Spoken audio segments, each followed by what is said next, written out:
오늘 7장 5절부터 7절까지 우리 세 절만 한 목소리 합독합니다.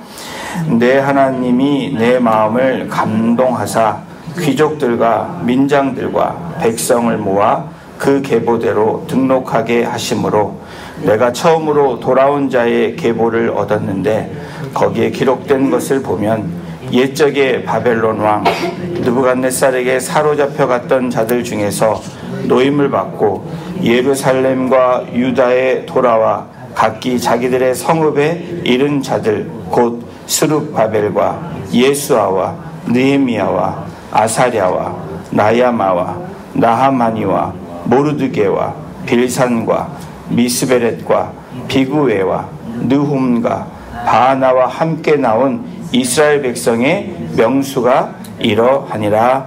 아멘. 그 다음부터는 이름이 엄청 계속 나오고 있습니다. 집에 가셔서 한번 읽어보시면 좋을 것 같습니다. 오늘 이 7장 5절부터 60절의 말씀을 가지고 감동을 따라라는 제목으로 함께 말씀을 나누길 원합니다. 느헤미야가 3차 포로 귀환으로 예루살렘에 올 때 어떤 목적으로 왔는지를 지금까지 저희가 함께 나누었습니다. 예루살렘 성벽을 재건하기 위해서 3차 포로 귀환 때 이 유다의 총독으로 온 인물이 느헤미야입니다. 예루살렘 성벽이 무너졌다는 소식을 듣게 된 이 느헤미야가 마음이 너무 아파서 기도하는 가운데 하나님께서 길을 열어주셔서 예루살렘으로 오게 된 하나님의 섭리, 하나님의 계획 안에 느헤미야가 나오고 있습니다. 그런 성벽이 이제 재건이 된 이후에 오늘 7장 5절부터 그 이야기가 펼쳐지고 있는데, 성벽 재건으로 온 느헤미야의 궁극적인 목적, 이 목적은 뭐였을까? 성벽이 재건된 후에 정말 중요한 이스라엘을 향해서 또 하나님이 느헤미야를 통해서 주신 분명한 목적은 예배를 회복하기 위함이라는 거예요. 성벽 재건은 외부로부터의 침입을 막기 위한, 그래서 이 예루살렘, 하나님이 거하는 예루살렘 성전에서 과거에 하나님께 예배했던 그 예배를 회복하기 위함입니다. 여러분, 우리의 삶 가운데 궁극적인 이 목적, 이 의식이 없어지면 계획을 이루기 위해서 온갖 열정과 온갖 시간과 에너지를 쏟다가도 계획은 이루어집니다. 그런데 인생의 목적을 놓칠 때가 종종 우리의 삶 가운데도 있습니다.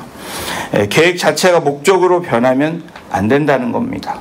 하나님이 우리를 부르신 분명한 목적을 우리에게 있습니다. 그리스도인으로 살아가는 목적, 그렇죠? 하나님께 예배하는 목적. 그런데 우리의 삶의 계획, 또 이것을 하다가 정말 중요한 것을 잃어버리는 우리 삶의 우리의 모습들도 발견하게 됩니다. 오늘 이 명단, 이제 우리가 지금 8절, 7절까지 읽었는데 8절부터 이제 1차 귀환자들의 명단이 나옵니다. 에스라 2장에 이미 기록된 명단입니다. 왜 다시 에스라에서 기록된 것을 오늘 이 느헤미야에서 말씀하고 있을까? 성벽 재건의 목적이 성전을 지키기 위한 분명한 이유가 있었기 때문이라는 겁니다. 52일 만에 재건된 이 성벽, 이제 성벽이 재건되고 안정이 되었습니다. 그런데 뭐가 빠져 있냐면 예루살렘에 사람이 없는 것입니다. 그렇죠? 가장 중요한 게 없습니다. 그릇은 있는데 그릇을 담을 만한 무엇인가가 없습니다. 그 안에 살 사람이 없는 겁니다. 결국에는 사람입니다. 여러분 맞죠? 우리 공동체 안에도 어떤 계획이 막 있어도 결국에는 누가 합니까? 하나님이 사람들 통해서 일하신다라는 거예요. 저와 여러분을 부르신 이유가 여기에 있습니다. 성벽 재건 후에 가장 중요한 부분이 그곳에서 살아야 할 사람들을 선택하고 또 뽑는 일이 지금 남아있는 겁니다. 그런데 오늘 7장 5절에 보니까 내 하나님이 내 마음에 감동하사라고 성경이 5절에 우리 본문 읽었던 처음 절에 나오고 있습니다. 여러분, 기도하는 사람에게는 무엇이 있습니까? 제가 먼저 읽어드렸는데 답을 드렸습니다. 기도하는 사람에게는 감동이 있습니다. 여러분 믿으세요? 기도하는 사람에게는 하나님의 감동이 있습니다. 하나님이 주시는 감동이 있어요. 여러분, 오늘 이 자리에 나온 저와 여러분들은 그 하나님의 감동을 다시 한번 또 경험하기 위해서 나온 겁니다. 그 감동이 어떤 감동입니까? 실제적으로 기도할 때 저 같은 경우에는 생각지 못한 기발한 하나님의 아이디어를 주십니다. 그 아이디어가 떠오르면 무작정 하는 게 아니라 사역자들과 함께 나누고 또 우리 리더들과 나누는 과정을 통해서 일들을 진행합니다. 여러분, 우리 감사 노트 하는 거 그냥 즉흥적으로 하는 게 아니라 감동을 주시는 거예요. 기도하면서. 그러면 그것을 하면 어떻겠냐? 우리 사역자들과 나누면 좋은 생각이다 라고 컨펌이 되면 그때 우리 리더들에게 알리고 또 성도들에게 알리는 그런 일들을 하는 겁니다. 또 하나님 기도할 때 생각지 않은 말씀을 주세요. 여러분, 감동이라는 게 그냥 마음에 찡한 이런 감동, 그게 뭘로 주십니까? 말씀을 주시고 하나님이 아이디어를 주시고 또 내가 생각지 못한 일들로 하나님 이루시는 그 놀라운 일들을 주신다는 거예요. 오늘 이 느헤미야에게 주신 이 감동, 그 감동이 우리 새벽을 깨우는 용사들에게 매일매일 부어지고 일어나기를 주님의 이름으로 축원합니다. 여러분, 이 하나님께서 느헤미야에게 인구 조사를 할 필요성을 절감케 하셨다는 거예요. 감동케 하시고 깨닫게 하셨다는 겁니다. 느헤미야는 인간적인 측면에서 매우 뛰어나고 현명한 지도자입니다. 그럼에도 불구하고 하나님의 백성을 다스리는 일에 있어서 자신의 지혜나 판단에 경험에 따르지 않고 어떻게 합니까? 하나님의 감동하심에 따라서 그 일을 진행하였다라는 거예요. 여러분, 오늘 여기 나오는 이 사람들의 사람들의 이름 다 중요하지만 더 중요한 것은 어떻게 시작되었는지가 중요하다는 겁니다. 무슨 일을 할 때 저와 여러분들이 늘 점검해야 되는 것은 하나님이 그 마음을 주셨는지, 나를 감동케 하셔서 그것을 시작하게 하셨는지, 그것들을 돌아보는 것이 우리에게 굉장히 중요하다는 거예요. 이것이 바로 포로 귀한 이스라엘 공동체를 하나님의 선민으로 바로 세울 수 있는 원동력이 되었던 겁니다. 제가 이 말씀을 느헤미야를 우리가 시작하면서 3주년을 맞는 우리 공동체에게 주시는 하나님의 그 새로운 방향이 뭘까? 근데 느헤미야에서 많은 하나님의 감동을 주세요. 그래서 지금 계속해서 묵상하고 또 기록하고 또 앞으로 우리 사역자들과 리더들과 함께 나누면서 세워나가려고 합니다. 여러분, 오늘 내가 처음으로 돌아온 자의 계보를 얻었는데 라고 하면서 1차 귀한 자들의 명단이 이렇게 열거되고 있습니다. 우리 6절, 7절 함께 같이 다시 한번 읽어보겠습니다. 옛적에 바벨론 왕 느부갓네살에게 사로잡혀 갔던 자들 중에서 노임을 받고 예루살렘과 유다에 돌아와 각기 자기들의 성읍에 이른 자들 곧 스룹바벨과 예수아와 느헤미야와 아사랴와 라야마와 나하마니와 모르드게와 빌산과 미스베랏과 비그웨와 느훔과 바하나와 함께 나온 이스라엘 명수의 이 백성의 명수가 이러하니라. 여러분, 이 새벽부터 새로운 이름을 이렇게 하려고 그러니까 발음이 자꾸 꼬이실 수도 있는데, 여러분, 이 이름이 수없이 우리가 익숙하지 않은 이름들이 나옵니다. 왜 이런 이름들을 열거하셨을까? 하나님의 분명한 이유가 있겠죠. 성경에 기록된 것은 하나님의 분명한 뜻이 있어서 그렇습니다. 오늘 우리가 6절 7절 읽으면서 12명의 이름이 나옵니다. 그런데 에스라서 2장에 보면 11명이 나와요. 그쵸? 이게 뭐가 성경이 잘못된 건가? 그게 아니라 분명히 제가 찾아보니까 나하마니라는 이름이 빠져 있습니다. 조금 이름이 다르면서 안 나오는 이름이 나하만인데, 여러분 이 이름을 생각하면서 첫 번째 스룹바벨이 나옵니다. 스룹바벨의 이름을 이렇게 생각해 보니까 그 원어의 뜻이 바벨에서 태어났다, 바벨의 자손들이라는 그런 의미의 이름이 있습니다. 예수아는요, 하나님은 구원이시다. 또 이 느헤미야, 이 나하마 이런 이름은 뭐냐면 하나님이 위로하시다. 이런 의미의 이름이 있습니다. 이 12명의 이름 나하만이 위로하다가 빠졌는데, 이 이름의 사람이 에스라와 명단을 비교할 때 빠져 있는데, 그 이유는 잘못된 것이 아니라 에스라 때 쓰였던 아마도 나하만이는 후에 조인해서 더 열심히 해서 바로 이 느헤미야의 때 두각을 나타낸 사람이었지 않을까라는 학자들의 추측이 있습니다. 하나님께서 이스라엘 성벽 재건 이후에 기도하는 과정 가운데 하나님께서 느헤미야에게 감동을 주시고 지혜를 주십니다. 지혜의 내용이 뭡니까? 예루살렘 성에서 살아야 하는데, 이것도 중요해요. 이 사람을 세우고 우리 교회를 세우는 일에, 또 공동체를 세우는 일에 굉장히 이 패런이 있는데, 이 논리적인데, 이것이 제가 저에게 주는 또 하나님 주시는 은혜인 것 같아요. 지도자들은 무조건적으로 그곳에 살아야 된다는 거예요. 지도자라고, 리더라고 불려지는 사람은 공동체 안에 늘 살아야 된다는 중요한 메시지가 여기에 있습니다. 지금 예루살렘 성 밖에 정착이 되어 있습니다. 1차, 2차, 3차를 통해서 예루살렘 성 안에 있는 것이 아니라 성 밖에 있는 거예요. 왜 그러냐면 외부의 침략이 예루살렘 성을 침략했는데, 이 이스라엘 백성의 성지와도 같은 이 예루살렘 성 안, 그것이 회파되고 지금 무너져 있는 상황입니다.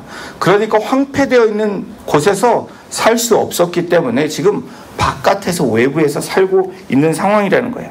예루살렘 성 안에는 황무지와도 같은 이런 상황입니다.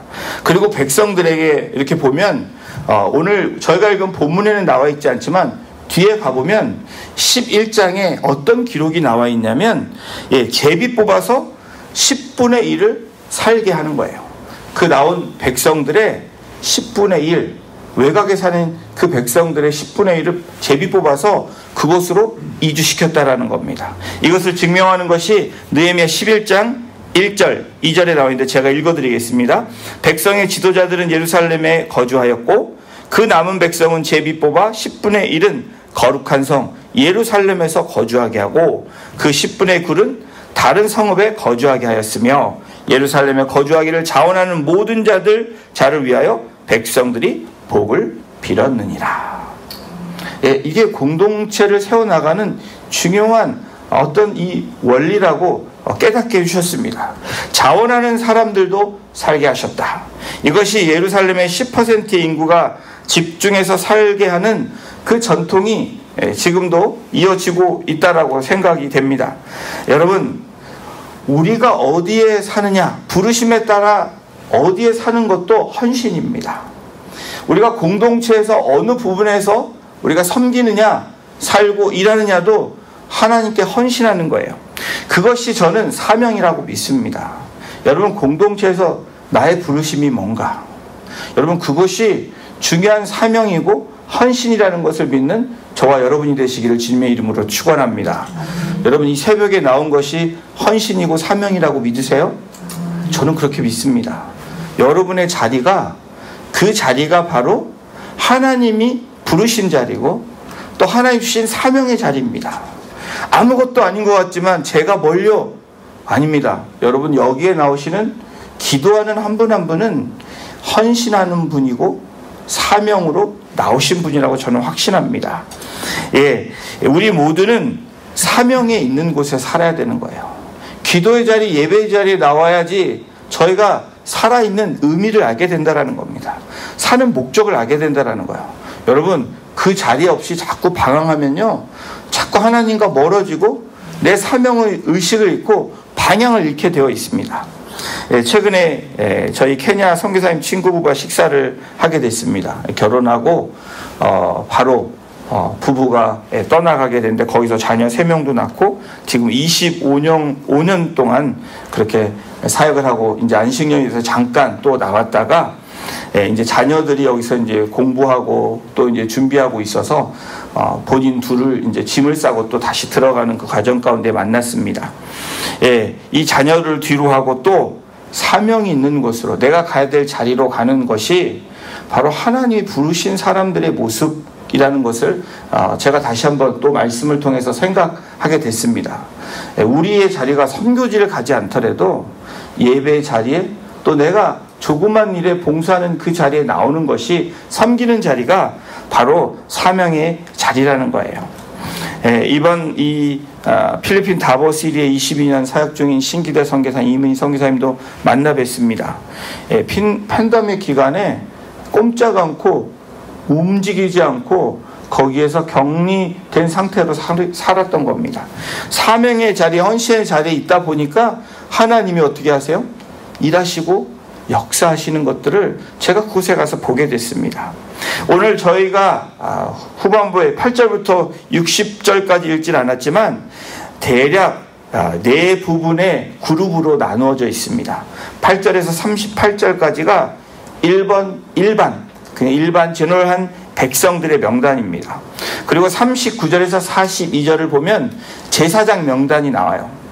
그리고 43절에서 45절까지 레위 사람 명단이 나오고요. 46절에서 60절은 느디님 사람들의 명단이 나옵니다. 이 네 부류의 사람들, 일반 사람들, 제사장, 레위, 그리고 이방인들이라고 불려지는 그 후손들의 느디님 사람들이 나옵니다. 일반 사람들이 5만 명 정도 그렇게 구분되어서 그렇게 됐고, 제사장 수는 4,289명, 10분의 1 정도. 레위는 360명, 느디님은 390명 정도로 이 오늘 본문을 보면 그 숫자가 그렇게 기록되어 있습니다. 여기서 알 수 있는 사실이 있습니다. 일반 사람들은 그렇다 치고 제사장도 그래도 어느 정도 10분의 1이 돌아왔고, 근데 레위 사람들 보면 360명밖에 없습니다. 레위인들이 매우 중요한데 왜 중요하죠? 그들이 없다면 성전 제사 업무는 많은 차질을 빚을 수밖에 없습니다. 레위인이 불과 1차 포로 귀환 때 74명만 돌아왔기 때문에 2차 때 에스라가 포로 귀환 당시 귀민들을 레위인이 없는 것을 보고 레위인들을 소집하는 그러한 장면들이 성경에 나오고 있습니다. 에스라는 성전 제사 제도가 레위인의 부족으로 인해서 확립되지 않는 것을 알고 특별히 레위인들의 귀환을 독려한 것입니다. 그럼에도 불구하고 오늘 이 숫자를 보십시오. 숫자가 이 네 부류 중에 가장 적습니다. 우리 이런 사실을 통해서 성도들, 바로 성도들은 누구입니까? 우리가 레위인들이에요. 제사하는, 하나님께 제사 드리는, 예배하는 자들이잖아요. 각기 자기의 위치를 찾아서 그 일에 충성한 일이 얼마나 중요한지 지금 오늘 이 본문을 통해서 우리에게 말씀해주고 교훈하시는 겁니다. 여러분, 저와 여러분들, 성도라고 불려지는, 하나님의 백성들이라고 불려지는 저와 여러분들은 하나님의 일을 위해서 세움을 받은 일종의 레위인들이라는 거예요. 여러분, 그렇게 여러분 믿어주십니까? 하나님은 하나님의 나라와 이 하나님의 그 일들을 위해서 봉사하도록 우리를, 모든 사람들을 레위인들로 불러주셨습니다. 그 중에서 목회자들, 제사장으로 하나님이 삼아주셨고, 또 여러분들이 교회 안에서는 레위인들로 예배하는 예배자들이지만, 제사 지내는 사람들이지만, 세상 밖으로는 또 만민 제사장으로 제사장의 역할을 감당해야 되는 귀한 삶이 우리에게 있는 겁니다. 여러분, 그러므로 우리는 각기 자기의 맡은 바 일을 충실하게 감당할 때에 하나님의 공동체가 건강해지고 행복해지는 것입니다. 건강하고 행복해지는 교회를 추구하는 것이 우리 교회의 앞으로의 더 깊게 나아가야 되는 방향입니다. 우리가 자기의 자리를 찾아서 충성스럽게 감당할 때 하나님의 교회는 어떤 일이 일어날까요? 리바이벌이 일어난다라는 거예요. 여러분, 여러분의 자리를 지킬 때, 자리를 떠나면 어떻게 돼요? 그 자리가 비어짐으로 어떤 일들이 일어날까요? 기도의 자리가 없어지고 섬김의 자리가 없어지기 시작하면 교회는 점점 쇠약해질 수밖에 없다라는 겁니다. 그거는 성경적인 원리입니다. 그러나 기도의 자리가 계속해서 넘쳐나고 그 자리를 지켜나갈 때에 하나님의 교회는 어떻게 방향이 흘러가냐면 하나님의 부흥의 역사를 보게 된다라는 거예요. 저는 숫자를 얘기하는 것이 아닙니다. 우리 마음 가운데 하나님의 감동이 찬 사람들이 계속해서 생겨날 때, 또 감동을 유지하며 나아가는 성도들이 계속 되어질 때 하나님의 교회는 자연스럽게 감동의 물결로 건강하고 행복해질 수밖에 없다라는 거예요. 사랑하는 성도 여러분, 하나님의 나라의 일에는 일꾼의 여유가 없습니다. 그래서 주님께서 추수할 꽃은 많은데 일꾼이 없다고 말씀하시는 그 말씀이 여기에 있습니다. 내가 할 일을 다른 사람에게 대신하여 줄 수 없는 그 부르심이 저와 여러분들에게 있다라는 거예요. 내가 안 하면 누가 하겠지. 이것이 바로 하나님이 주시는, 성령님이 감동해서 주시는 마음이 아니라 사단이 주는 마음이라는 것을 구분하고 분별하시는 저와 여러분이 되기를 주님의 이름으로 축복합니다. 구약시대 제사장의 일은 제사장만이 감당할 수 있고 레인들의 일은 레인들만이 감당할 수 있었습니다. 그런데 여러분, 중요한 그냥 지나갈 수 있는 느디님 사람들이 나오고 있습니다. 왜 오늘 이 기록에 느디님 사람들이 기록되어 있을까? 일반 레인들을 돕던 이 성전 봉사자들을 말하는데 이들 대부분이 누구였냐면 이방인들이었다라는 거예요. 정통 유대인들이 아니었습니다. 그럼에도 불구하고 이스라엘 입장에서 볼 때 그들은 비천한 계층이 낮은 계층입니다. 그럼에도 포로로 끌려갔다가 돌아오지 않아도 되는, 오히려 안 돌아오면 그곳에서 페르시아에서 잘 먹고 잘 살 수 있는, 차별도 덜 받을 수 있는 그러한 인물들인데, 그러한 부류들인데, 느디님 자손들은 바벨론에서 귀환할 때 같이 왔다라는 거예요. 그것도 레인들보다 더 많이 왔다라는 게 우리에게 굉장한 충격입니다. 여러분, 이들의 귀한 자 수가 레인 수보다 많다고 말씀드렸습니다. 그들이 레인들보다 선민 공동체 회복에 더 열심히 했다라는 것을 우리가 이 단면적인 숫자를 통해서도 알 수 있는 부분들입니다. 무엇을 얘기합니까? 하나님의 교회는, 하나님의 나라는 열려 있는 겁니다. 그리고 무엇입니까? 헌신하는 자들을 하나님이 기뻐하신다는 거예요. 나중된 자가 먼저 된다는 이 말씀이 바로 여기에 있습니다. 느디님 사람들은 나중에 이방인들로 이스라엘에 그렇게 조인한 사람들, 그런데 나중된 사람이 처음 되었다. 무엇을 의미합니까? 이들이 이 선민 공동체, 하나님이 부르신 공동체의 회복에 더 열심히 있었다는 것을 시사해 주고 있는 겁니다. 사랑하는 성도 여러분, 이 명단의 귀환이 당연하고 쉬운 일로 여겨지십니까? 아니죠. 오늘 이 자리가 쉬운 걸로 저는 생각하지 않습니다. 예루살렘과 유다로 귀환한 데는 마치 아브라함이 갈 때 우르를 떠나서 가나안 땅으로 걸어갔던 결단이 바로 이 포로 귀환하면서 또 예루살렘 성으로 들어가는 저는 그런 모습이라고 확신을 합니다. 그들의 귀환은 페르시아에 닦아놓은 삶의 기반과 명예와 재산을 뒤로 하고 하나님의 부르심에 순종했다라는 거예요. 저는 이 순종이 얼마나 하나님이 기뻐하시는 순종인지 다시 한번 저를 돌아보게 되고 우리 공동체를 돌아보게 됩니다.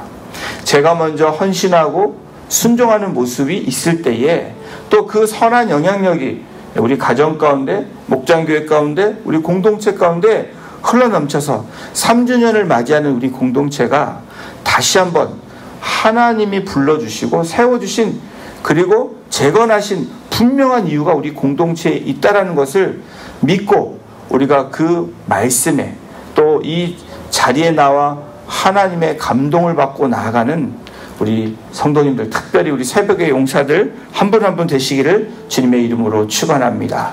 그 믿음을 가지시고 오늘도 나를 부르시는 그 하나님의 부르심에 오늘도 우리가 순종하고 하나님의 감동 주신 대로 감사하고 묵묵히 그 자리를 지키시며 나아가는 우리 한 분 한 분 되시기를, 또 우리 공동체가 되기를 주님의 이름으로 축원합니다.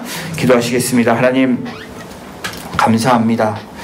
하나님의 부르심에는 절대 노라고 할 수 없는 그 존재들이 하나님의 백성들임을 오늘 깨닫게 해주시고, 오늘 하나님이 부르실 때 순종하며 나아왔던 정말 이방인들이었지만 그렇게 선민 백성으로 하나님의 말씀에 순종함으로 나와서 하나님의 그 역사에 이 성경책에 기록되었던 그 놀라운 축복을 그렇게 받았던 것처럼 우리 공동체가 또 하나님의 부르심에 순종하는 우리 성도님들 한 분 한 분이 그렇게 하나님의 생명책에 기록되어질 뿐 아니라 하나님께서 기뻐하시고 칭찬하는 그러한 삶으로, 목적 있는 삶으로 하나님의 가정을 세우고 또 목장교회를 세우고 공동체를 세우며 한 영혼을 또 천하보다 귀히 여기는 마음으로 영혼들을 주님 앞에 데려오며 세우는 그 일에